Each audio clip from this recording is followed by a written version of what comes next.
if I bleed tonight, if I am sad tonight, I don't have a job to find. And if I work tonight, if I'm so tired tonight, I'll fall asleep when I'm home.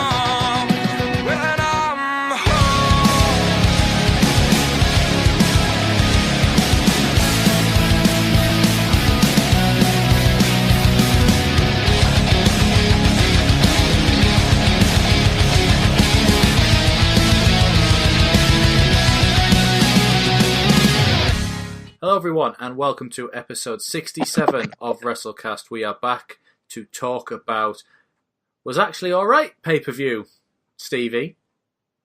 That was better than expected. Better than all the other Fastlanes. Definitely. Definitely. Your favourite ever Fastlane? Yeah. Yeah. So as you can tell, Stevie and his happy-go-lovely self is here. We have Martin as well, fresh from his fish and chips. Yes. Proper British, have a British member. And we also have a new Wrestlecast predictions champion, and it's not me, so no one cares. Unfortunately, I didn't beat Stevie at Fastlane, but the next best thing happened, which is Stevie lost at Fastlane to our foreign invader, Brinkman. The quad champ. The champ of work, the champ of Wrestlecast, the champ of AMP, champ of AMP NXT as well. I put the amp in champ. My new catchphrase. Okay, well, we like catchphrases here. Speaking of catchphrases. Fuck Del Rio. Yeah. Yes! Finally, someone else has said it. Yes! Speaking of catchphrases, as you know, we are the best podcast you've seen in forever. This week, some disgusting and heinous actions from Average Marks, who were cutting the slowest promo I've ever heard in my life on some roundabout twat, some basic bitch, whatever he's called. Casey, I think he's called. You're all staring at me. You can feel free to join in as well, because Mike's promo was like a polar bear because it had big paws. Thank you, Martin. Someone laughed at it there. Yeah, just stay in your lane, Mike. Come up with your own fucking catchphrase. Anyway, Fastlane. Champ, we'll start off with you. What did you think? I actually thought, even as clusterfucky as it was really, really good. Like, the main event that I was finishing up watching, up to that point, was amazing. The women's match was good until the end, which, shocker, what I thought was going to happen happened. That's why I'm the champ. Bullshit. Sorry. The WWE title match was really well done, even though I think that'll probably be the only time Mustafa Ali gets booed. It was actually a really, really good show. I thoroughly enjoyed it. Best pay-per-view of the year. They are Bullshit. Fastlane is the best pay-per-view of all time.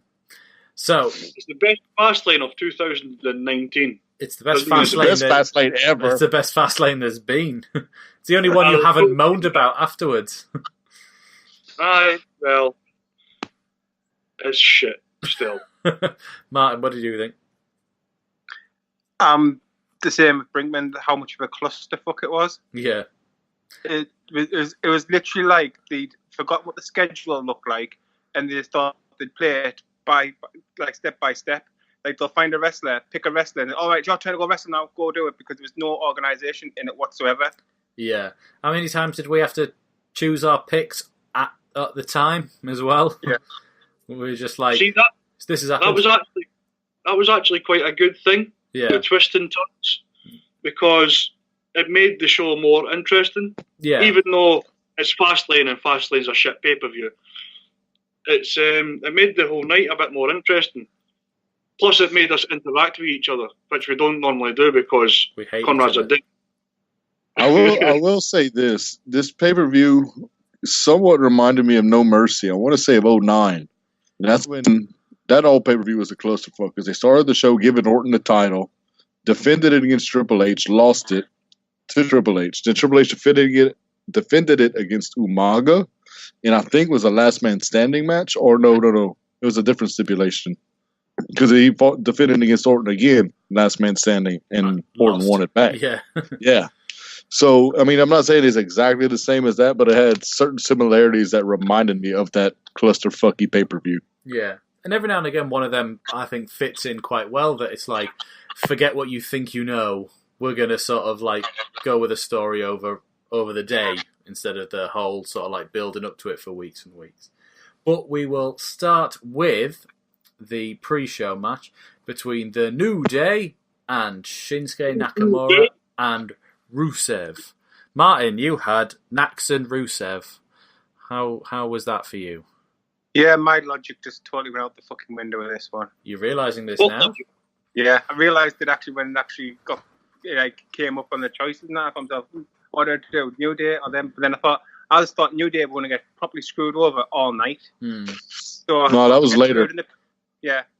I thought they get screwed in their match, and then Kofi gets screwed later on, then they'll come down in the main event and like kick off proper bad. But my imagination is just too wild for this world. That's so poetically put. I can't really say anything to that there. Stevie, what did you think of the pre-show? It was a decent match. You always get a fairly decent match from the New Day, and they're in there with Rusev and Nakamura, who are really good. So it was a decent match. But you think when they put the pre-show on, they put a match on the pre-show so that people will watch the pre-show and be like, "Oh, I want to subscribe because that was really good." That's not the type of match that's going to make people do that. No, they did have that type of match scheduled for the pre-show between Mysterio and Andrade, and then they were like, "Lol, fatal four-way later on in the night, guys." Which was a good decision, by the way. That was the idea, that they would like get that match on, but they just wanted to change it. And then everyone was like, "Oh, do I watch Joe and R-Truth in a pay-per-view?" Maybe Joe, not so much R-Truth there. I don't understand how a fatal four-way is going to work well with triple threat mania. What'll happen is one of them will be dead by the time. What's going to happen in this? It'll be pre-show. Yeah, pre-show is fatal four-way show. Yes. Yeah. I really hope they do go triple threat mania. They just want every match to be a triple threat. We're going to have Asuka versus Mandy Rose and Sonya Deville. We're going to have the Usos versus the Bar versus Hardys, yeah. Or Ricochet and Black, depending if they want to go that way. On Raw, you could do the triple threat with the tag titles still. Roman Reigns needs to be in. Seth Rollins and Brock for a repeat of 31. You've got the Shane versus Miz versus Miz's dad. George, whatever he's called. Mr. Miz. I want Randy Orton versus AJ Styles versus Snake. Like Randy Orton's never been caught like he's the Viper. I want him to actually be in there with the Viper. Jake the Snake, why not? Fuck it, let's go all mental. Someone else from TNA who's like, "I'm not an indie darling, Randy." Dixie Carter. Abyss. Yeah, Abyss. There you go. Did you see Dixie Carter's tweet? No. She replied something. Yeah, she replied to Randy Orton's promo. What did she say? She said something about her recollection being different to, what Randy Orton was saying. I don't have it in front of me. Well, that's great. So, as this happened, Martin, of course, was 1-0 down going into the main show. We only actually had a few different to each other, so I think at this point, Stevie and Martin were pretty much Stevie beating Martin. Because you only had one different to each other for the whole night, as I believe. So, onto the main card, which started the day with Usos versus The Miz and Shane. And what happened after the match, Martin? The Miz turned heel on Shane, obviously. Were you watching it in reverse, where The Miz sort of like threw him off into his dad or something? In all truthness, right, you could see it in The Miz's eyes that he wanted to. It's just that Shane got there first. They both went to turn heel on each other. It was pretty much, yeah. How did Dixie Carter say that? My historical recollection is different than yours. No, as we all correctly predicted, apart from Martin, so you should have lost another point, really. Shane, the evil bastard that he is, turned on the beautiful Miz, because he's such a lovely man. He is actually going to be a good babyface this time around, I think. The first time, I don't think they just did it for difference. I think this time you could actually go with it, especially if... Because everyone hates a big man. Yeah. And if Brian retains... I'll be okay with that. Just saying, because I think if they go the other way with Kofi winning, I could see one of the New Day going. Yeah. Vince buys them out kind of thing. Buys their allegiance. I can see if Kofi wins the title at WrestleMania, or if he gets into the main event of WrestleMania match, one of the New Days are going to screw him over. Yeah. I think I liked Vince's promo on SmackDown with Kofi Kingston.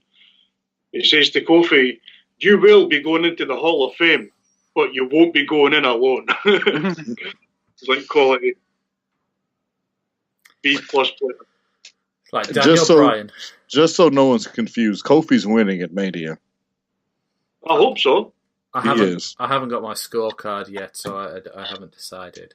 Because, don't forget, with those scorecards, you can get every match wrong and still win. Isn't that right, Pat?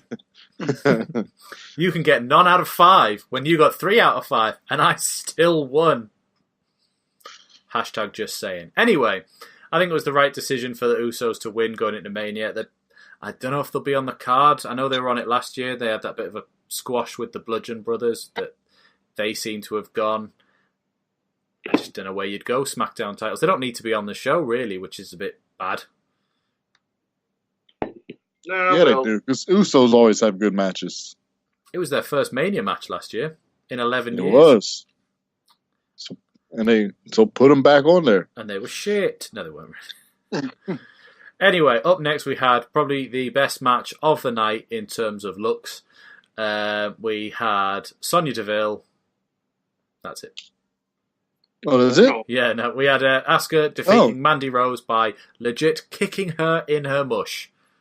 Proper right across the chin, spin kick right to the face. Connected. Yes. Suzuki Minoru would be proud. Whoever that bloke is would be proud. He'd kick your ass. I am legit scared of that man. He's not the one that has the song that shouts Kazani. Yes. That's him. Him. He looks scary and his song's really the opposite. It's weird. The dude is he never sweats. terrifying. Why has he got a towel? He's 50.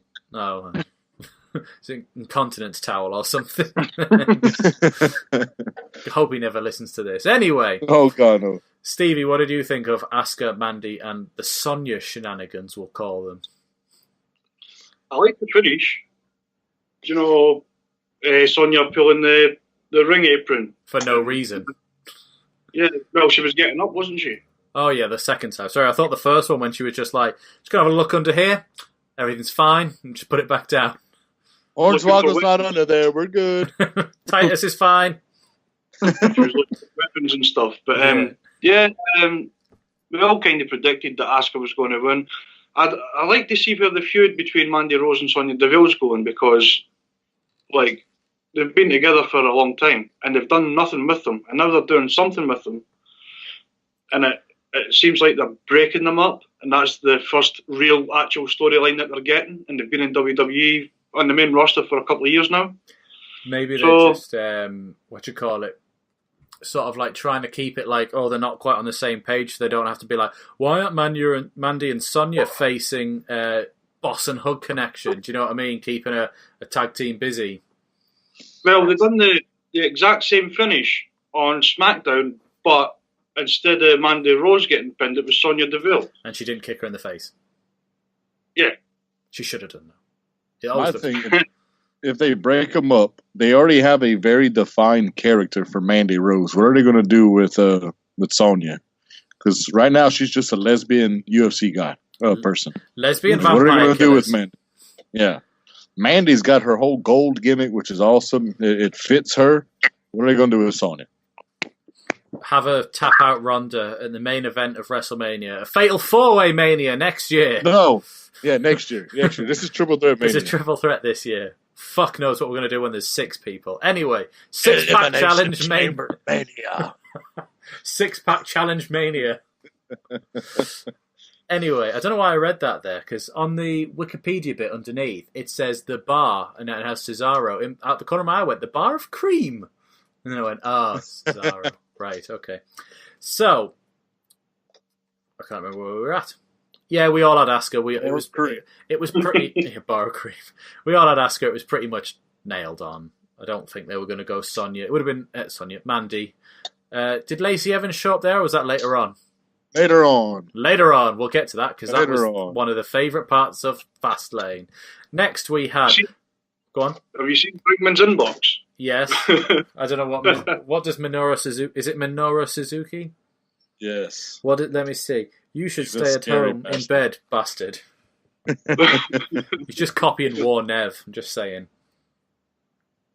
And you don't even know who War Nev is. Is that like y'all's One Direction? No. War is how you say hour in the northeast. And Nev is Neville. Ah. War Nev, Geordie Nev. I thought he was Pac. No, not now. He's Neville. Neville Longbottom. From the Harry Potter books. Anyway, we're getting a bit sidetracked there. Hey, Cruz, how you doing? So, up next we had... Kofi Kingston was told, go and see Vince, because it's going to be amazing and stuff if you go and see Vince. So he went and saw Vince, and they were talking about the WWE title, and very cleverly he went, right, well, your match is right now, Kofi, and it's going to be you and two other... He said something that was like, you could have taken it as he was going to the title match, but he wasn't. He said... Be a triple threat. He said the title match would be a triple threat, and go to the ring because your match starts now. Ah, that was it. I wasn't really listening. Clever! Even though I was a big fan of your daylight saving this year, because it made that pay-per-view 11 till 2, which was fantastically better than normal. I didn't stay up till 2:30. I stopped. That's why I said I hadn't watched the Shields match. I was falling asleep. I was kind of glad that it finished when it did, because I was going to catch some Zeds. Well, just thinking about 3 weeks at Triple Threat Mania, we're going to be watching it from like 9 in the morning till about 6 a.m. See, if y'all just come to the States, y'all wouldn't have to worry about that because it'd be all during the day. Yeah, but also bankrupting. Anyway, so Kofi went to the ring and they were like, lol, this isn't the WWE title match. And he had a handicap match against the Bar. And I stupidly went for Kofi, but that was because I thought the New Day would come down and kick ass, which they tried to do, but then Nakamura and Rusev cut them off. Then League of Nations 2 showed up. Yes. It's just minus a Mexican member. Fuck Cesaro. No, Cesaro. Who was it last time? We had an Englishman, we had Mexican, Irishman, and Rusev. Bulgarian. Yeah, Bulgarian Russian bloke. He was Russian at the time. Then this time we have Swiss, Irish, Rusev again, and Japanese. Shinsuke Nakamura. Just felt like saying Shinsuke. Why not? Live on the edge, guys. God, I'm going mental today. Anyway, the Bar absolutely dominated. Stevie picked Kofi because he's an idiot, so he allowed Brinkman the advantage. Get off your phone. I'm looking something up that's relevant to you. Okay, that's fine then. So we'll go on to a match that was actually good then. So we had a triple threat match 3 weeks before WrestleMania. What's fucking going on? Triple Threat Mania. Got an early preview with the Raw tag team titles with the Revival versus Aleister Black versus Bobby Roode and Chadley Gable. Go on, Martin. You haven't spoken a bit. No, well, it's not exactly like this is the highlight pay-per-view for me, was it really? So, no. Well, to be honest, you did better here than you did at the Royal Rumble. Very true. So you're getting better. I'm gradually getting there. You're getting there. And at some point, when we all think we know what's going on, and Brink, Stevie, and me will all have the same predictions for, like, I don't know, Money in the Bank or something, you'll go out there with, like, Kurt Hawkins is going to win Money in the Bank for his first win, and he'll fucking do it. Oh my god, that's actually a good prediction, that. That could actually happen. Jesus I think Christ. It should actually happen. Because then a man who never wins any singles matches has to cash in for a title. The story writes itself. Go on then, about the triple threat. That match itself, though, right? Ricochet and Aleister Black did everything that they could have done, and Except the best thing about it was that they didn't get pinned. Yeah, well, that's why Booby Roode and Chad were there. Brinkman said that last time. He's like, the best thing they could do is not pin them. So for me, I was trying to think, well, if they're not going to get pinned, at least they should do is have the pin and pin someone so they could win the title. Because if anything, no matter what, WWE seems to be keeping them two together. And as odd as it looks, it works really well. Well, that's what I said last week, wasn't it? That I said, because they've lost Gargano and Ciampa on the roster, who were doing this shtick before Ricochet and Aleister Black did it. It's kind of like they've gone, right, well, you can take their positions. Space Raiders, 25p, the robbing bastards. They used to be 10 pence a bag. Fuck you, Stevie. So they took Gargano and Ciampa's position, whereas instead of having their own singles push, because when Black came up, he was against Elias. Ricochet was helping Finn Balor with Bobby Lashley. And they weren't a team. They didn't wrestle as a team once until Gargano and Ciampa had gone. Yeah. So I think they've just swapped there and thought, okay, right, well, we'll lose these two in the singles stories, but we're going to gain them here.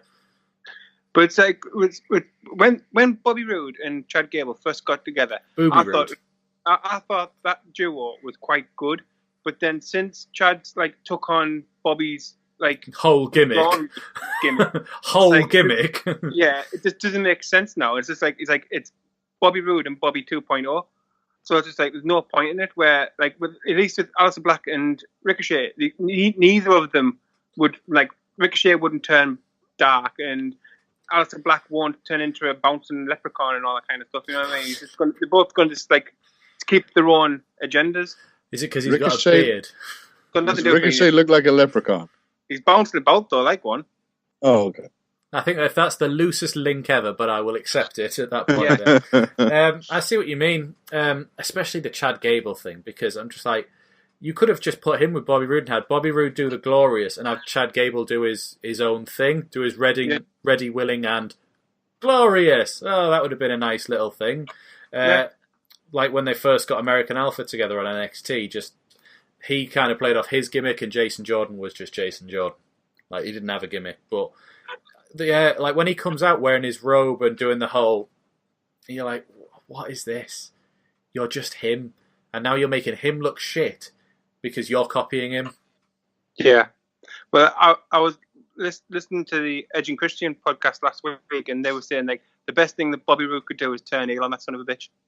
Yeah, literally turn heel on Chad, and then just get the crowd hating him because the best thing Bobby Roode does is heel. Yeah.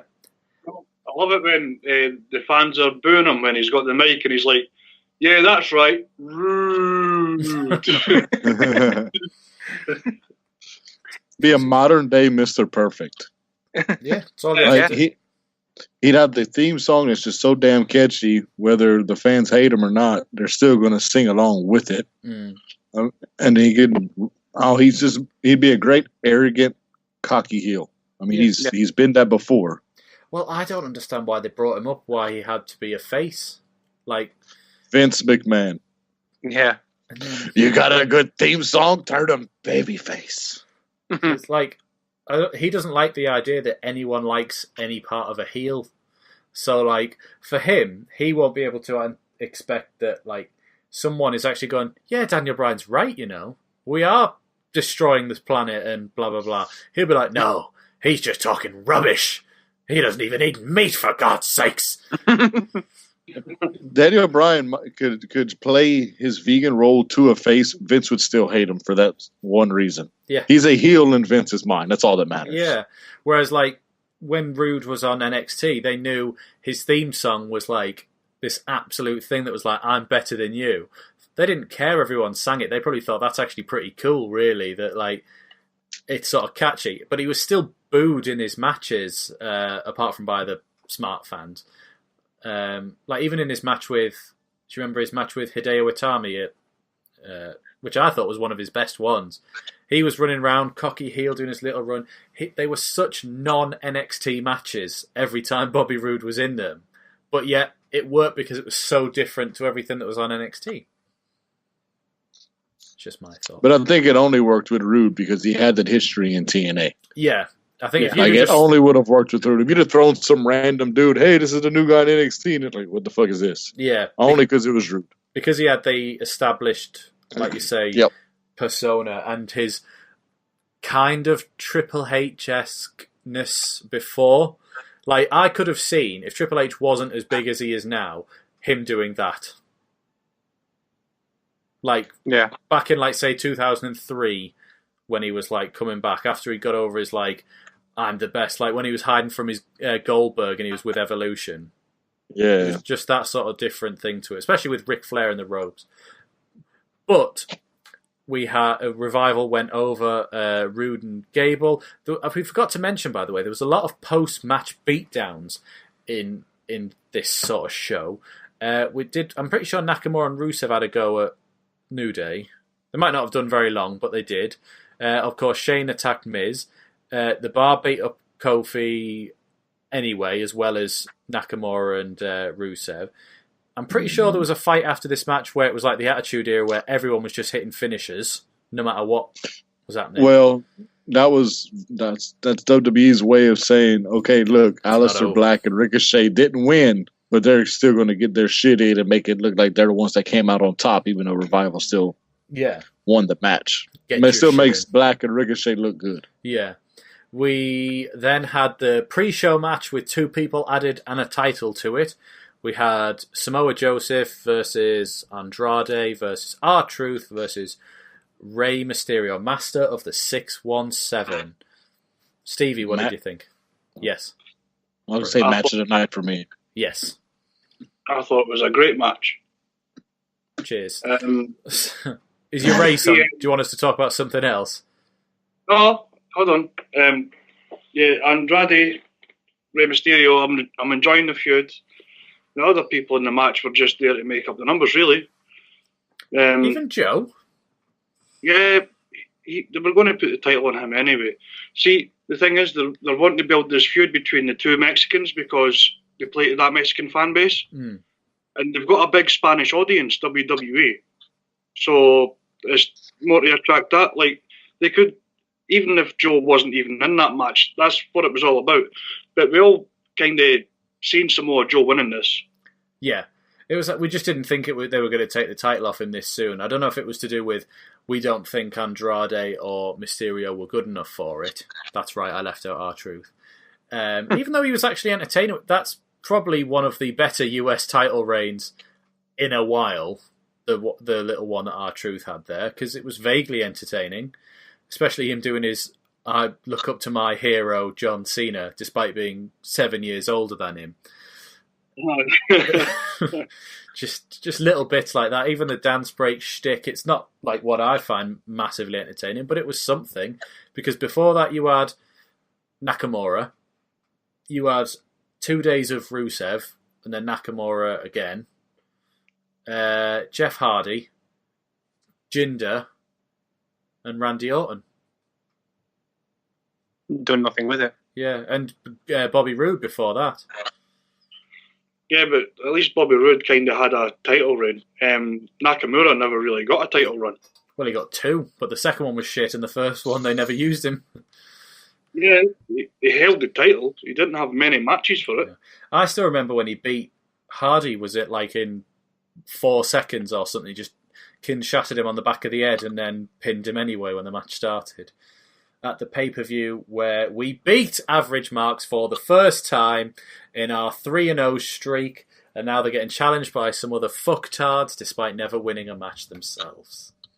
Really? We never won a match? Because I'm pretty sure we beat PW scorecards at their own game. Yeah, but they're shit. Never winning a match on foreign soil.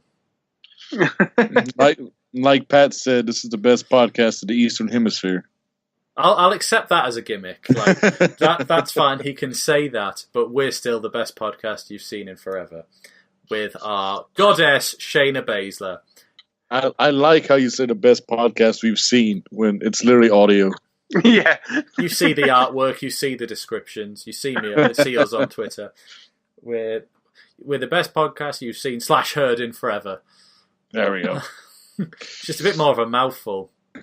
Since we're sidetracked, Conrad, I have a wrestling show for y'all to go to on August 31st in London at the Copper Box Arena. Oh, that's just down the road. Fucking miles away. All right, yeah. It'll be worse. So New Japan Royal Quest. New What's the Japan's card? holding a show. Dude, it's in August. They ain't set a card yet. Well, they need to. That's only like 5 months away. I guarantee you the big names will be there. Okada, Naito, Tanahashi, they'll be there. So I'm taking with Suzuki. Dean Brinkman down there then, are we? Yes. Yeah, if you get a flight over, we'll get tickets to go down. The only time Conrad went to London for wrestling was for Raw. I've been And to that- Raw twice, and I've been to ICW about 5 times. Yeah, but This in will be London, better. I went to Raw in London and in Manchester. And the first Which is the better wrestling city? Manchester. London. Yeah, because London's more multicultural. You've got more people there from different cultures and different backgrounds. It's a big melting pot. Yeah, but they're all still like us, sweaty wrestling fans in the end that attend. Yeah, but there's people from all around the world. Yeah, they're all Manchester- outside laughing at us because we're all sat there watching wrestling. Yes, Manchester for me, but I might be biased because when I went to see Raw in London, it was the one couple of weeks after WrestleMania 31, and my main event was watching Randy Orton tip Seth Rollins, the WWE champion at the time, out of a chair. Whereas the main event of the Raw I went to in Manchester was The Undertaker and Kane showing back up to kick the shit out of Bray Wyatt and the Wyatt family. And that was the first time Undertaker had been in the UK in like a bajillion years.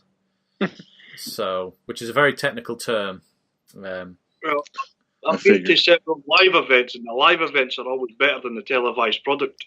100%.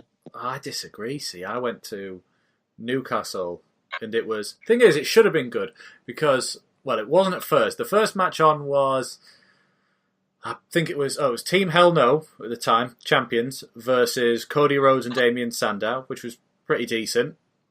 It was then Brodus Clay versus Mike McGillicuddy, so before he became Curtis Axel. We then had, I want to say, Primo and Epico versus two fucktards. Oh, that was it. It was Brodus Clay and Santino Marella. It was Mike McGillicuddy versus Lord Tenzai. It's the first one. Yeah, exactly.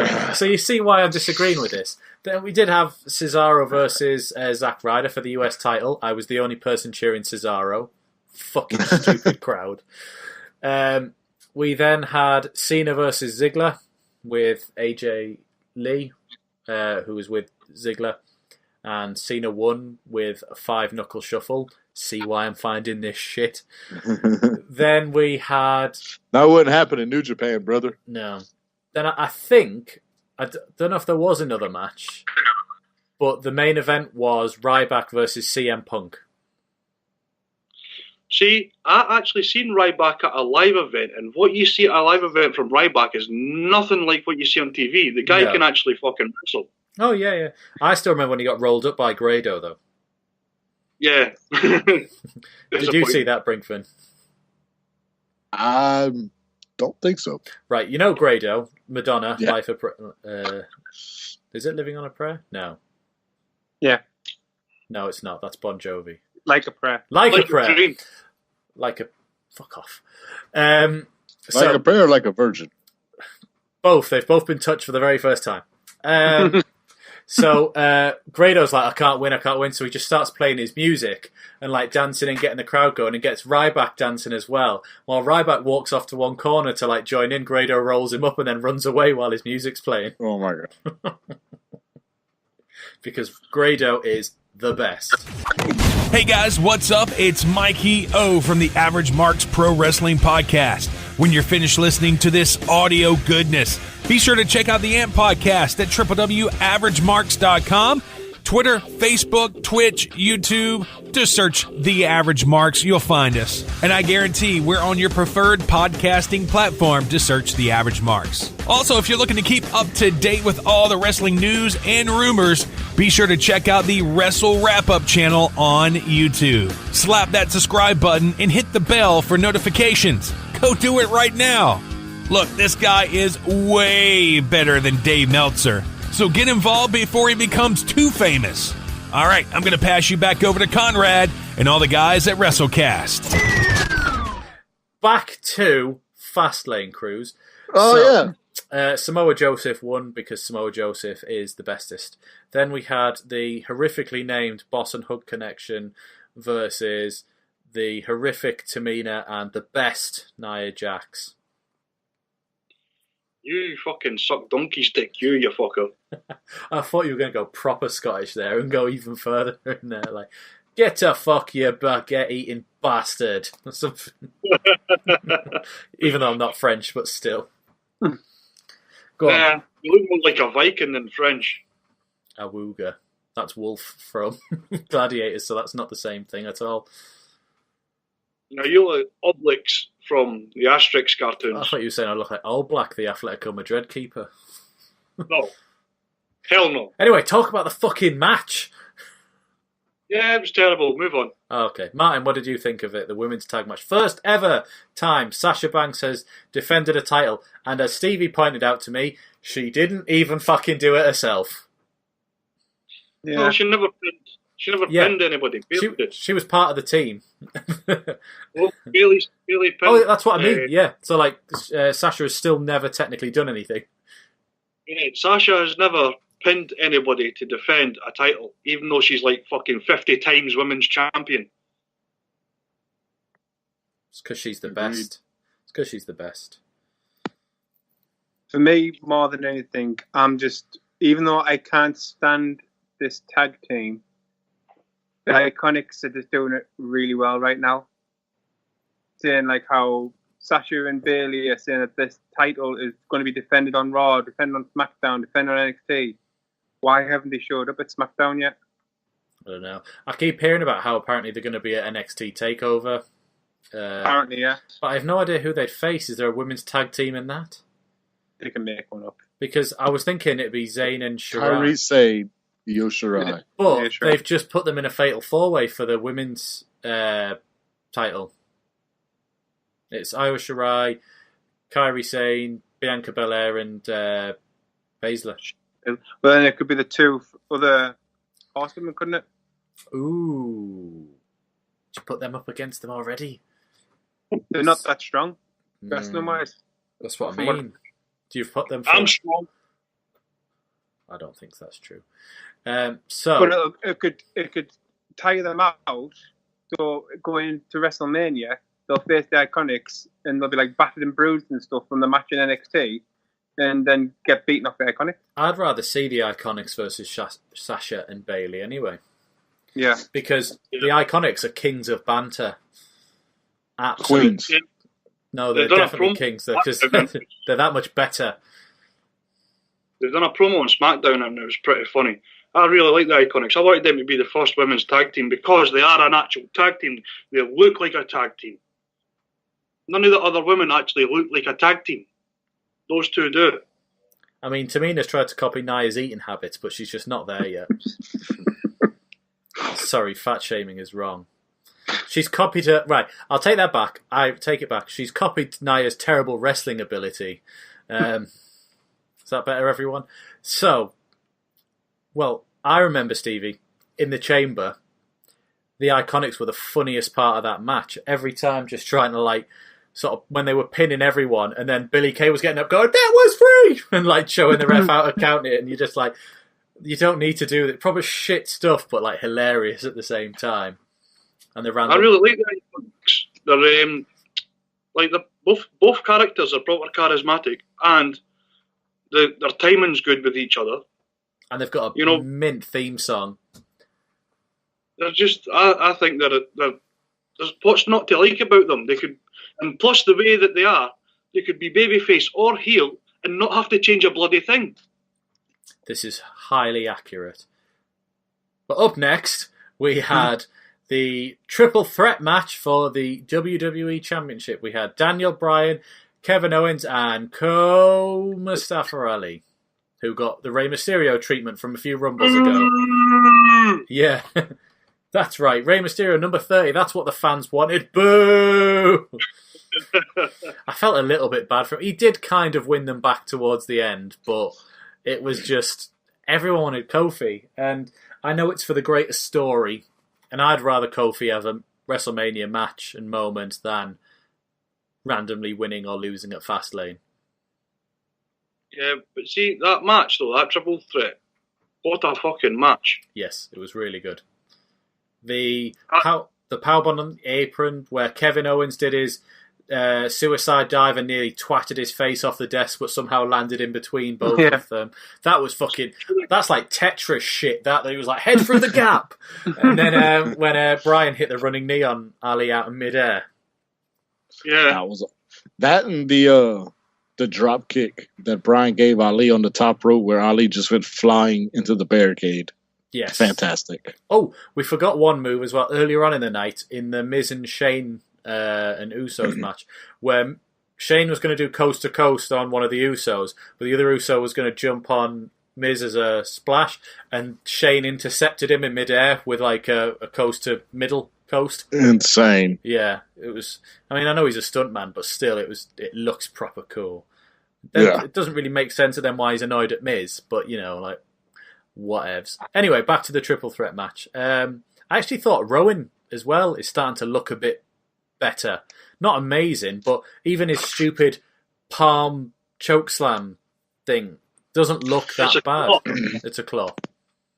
I can't call him Rowan anymore. I have to call him Redwood. Yeah, I did like that. Because that was the funniest part on SmackDown before Fastlane. It was like, we got a problem, Redwood? And he's like, oh, we got a huge problem.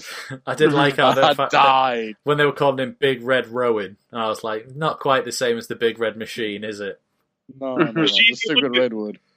If you look at what he does, it's like the Von Erichs, where he grabs them by the head with a claw, but then he does like the choke slam thing with it. So it's the same but different, Like Fritz, I think Fritz would be proud that his claws getting utilised in such a way.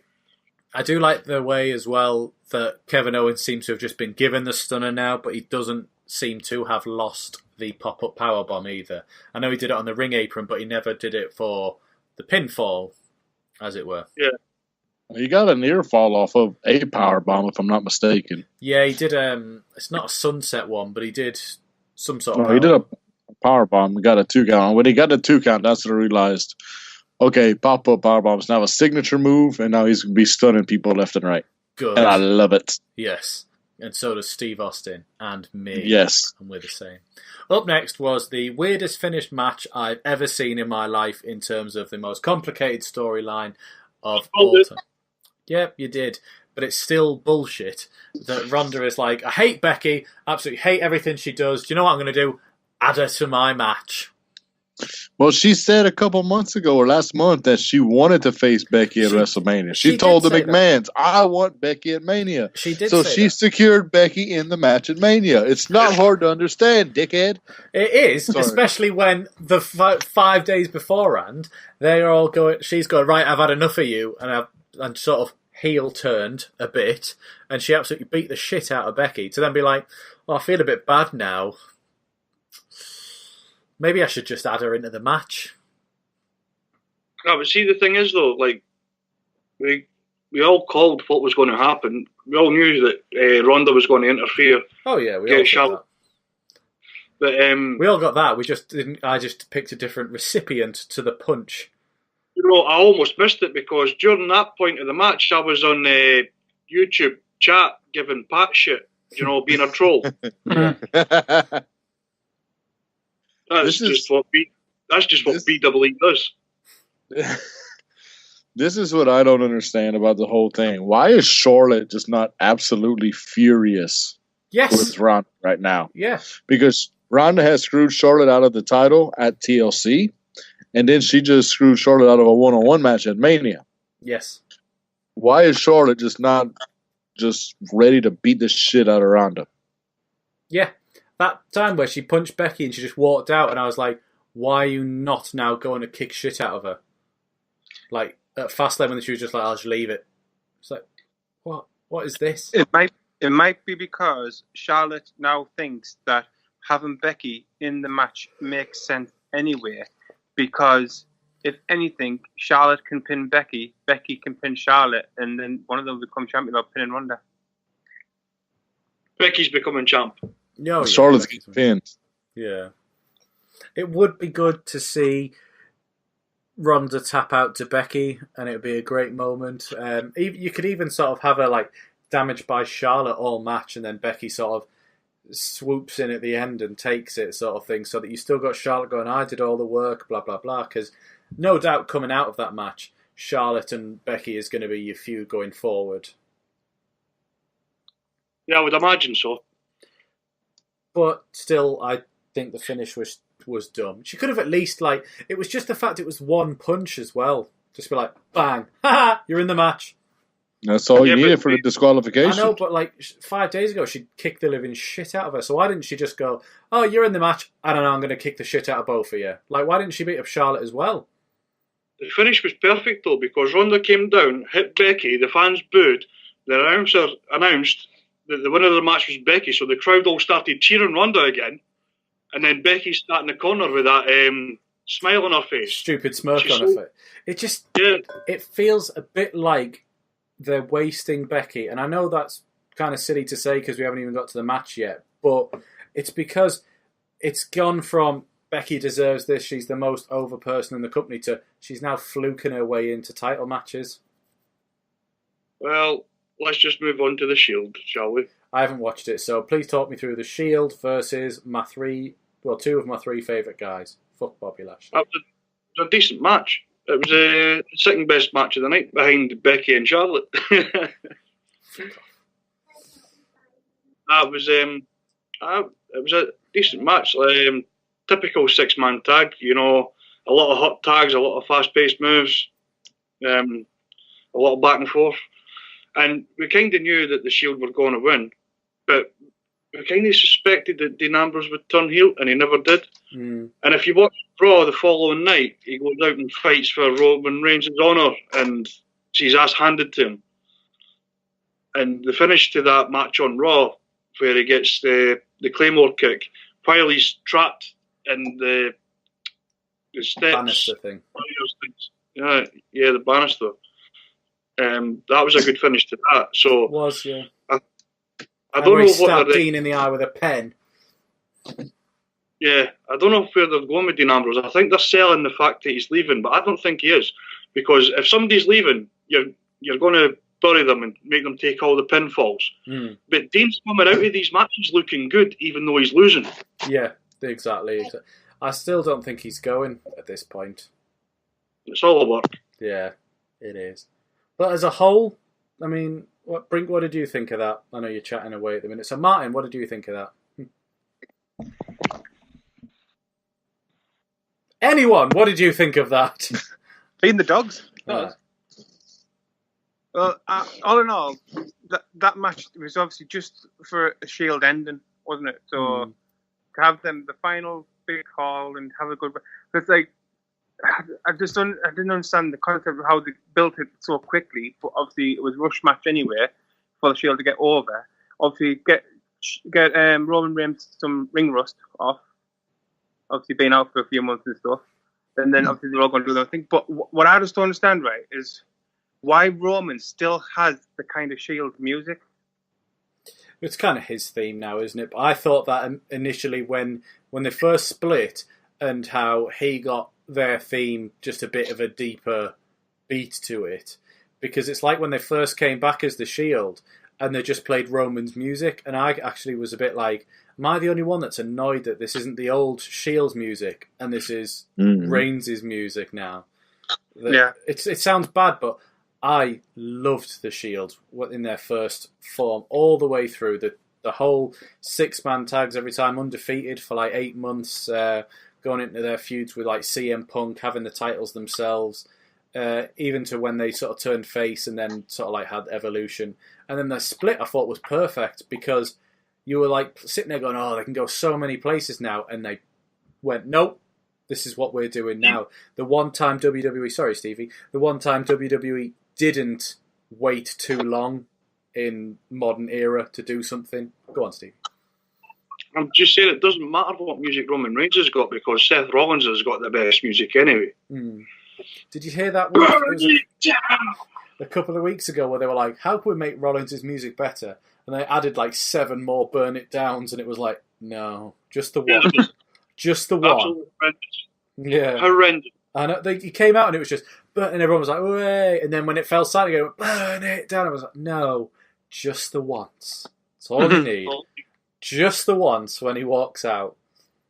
Yep. And I did like, the only time... Huh? Let's go. Wrap it up. Wrap it up. Oh, do you need to go, do you? Yeah. Okay, then. Well, we can't talk about New Japan, Brinkman. I'm really sorry, because we have Of course not. Of course not. What we'll do is we'll do a special New Japan one when hell freezes over! Exactly. Fuck New Japan. Respect your champion. Okay, I will. As long as you do what must be done. Bow down to the champ. BWE. BWE. So, don't forget, you can follow the podcast at @the_Wrestlecast. You can follow me at Conrad Lee. Martin, where can people find your sexy ass? At Real Martin J. Hart. He thinks he has a sexy ass. Where can people find Stevie, Angela? Hi, Angela. Where can people find Stevie? At Real Stevie B, BWE. And where can people find the man who puts amp into champ? At Rainmaker Conga, at Average Marks, at WrestleCast, as Fuck Del Rio. See you all later, everyone. Bye-bye now. Bye. Adios, cabrones. If I bleed tonight.